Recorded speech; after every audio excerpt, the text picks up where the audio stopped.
Okay, and another shootout.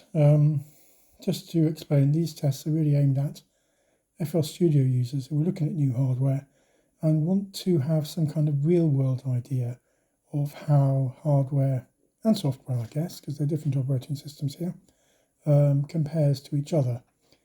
Now, I don't have the latest hardware in all cases, but I'll run these comparisons, and hopefully if you have a look through the list, and this building list now of comparisons, you might be able to find one that's relevant and just helps you to get an idea on which version of FL Studio you should go for, i.e. the Apple one or the Windows one. It started life very much in the Windows domain, but the recent release, and I guess we're going back over a year now, has been for the Mac as well. So it gives a good opportunity to compare one against the other.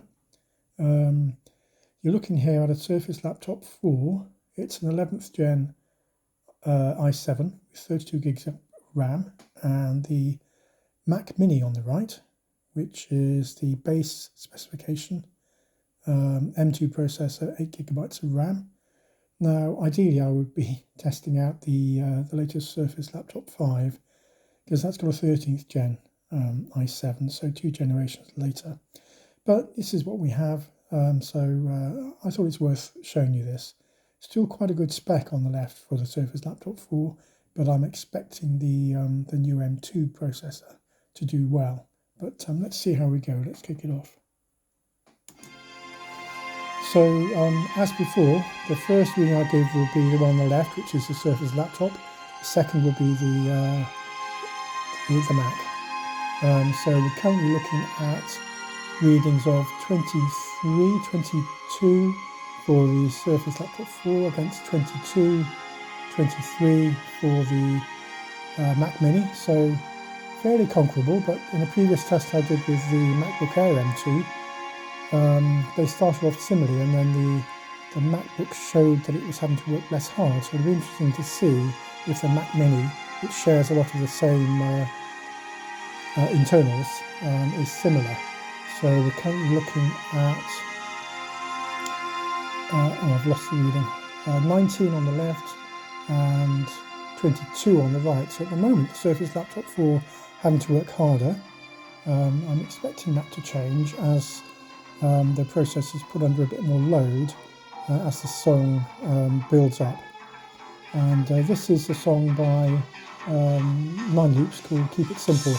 It's one of the demo songs that comes with FL Studio, and I like it because it does have different dynamics. So currently looking at, on the left of the Surface Laptop 4, 34, and the Apple Mac looking at 33. So neck and neck at the moment, funny enough. Let's give it a bit more time. 35 against 35, so yeah, neck and neck. Which surprises me actually, because the MacBook Air M2 certainly did better at this point. 35 against 34, so, and 35. So yeah, actually neck and neck at the moment. 32 versus 34. 35 against 35. 36, 34. 35, 34. 35, 36, 35, 27, 31, 26, 29. So the Surface Laptop 4 actually doing better with a low reading. It's not having to work as hard. 32 against 32, neck and neck. That's very interesting actually.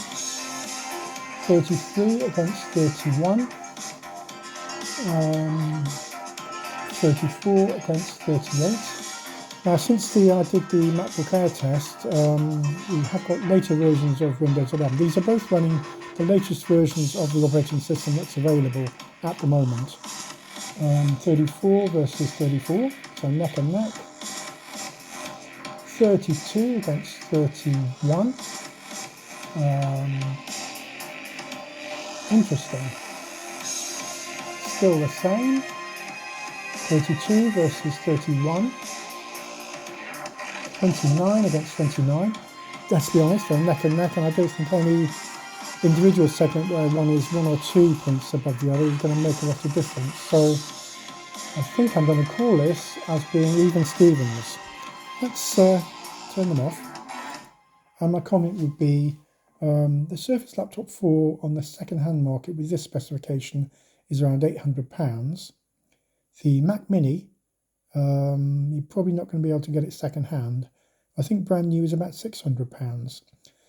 Now, so that makes the Mac Mini sound like it's better value, but of course the Surface Laptop 4 has a screen included, a touch screen, and obviously a keyboard and a full laptop experience. The Mac Mini is just the bare bones hardware. So I guess when you factor in the additional expense of a monitor, keyboard, etc., they're probably pretty much at parity if you're happy to buy a second-hand Surface Laptop 4. I don't think you can buy them new anymore because they're now selling the Surface Laptop 5. But it's never stopped me. I've always been happy to buy second-hand equipment, and I've never had a problem. But of course, maybe I've just been lucky. Anyway, let's call it a day there. Thanks very much for your time. I hope you've enjoyed this comparison, and I look forward to doing some more soon. Thank you.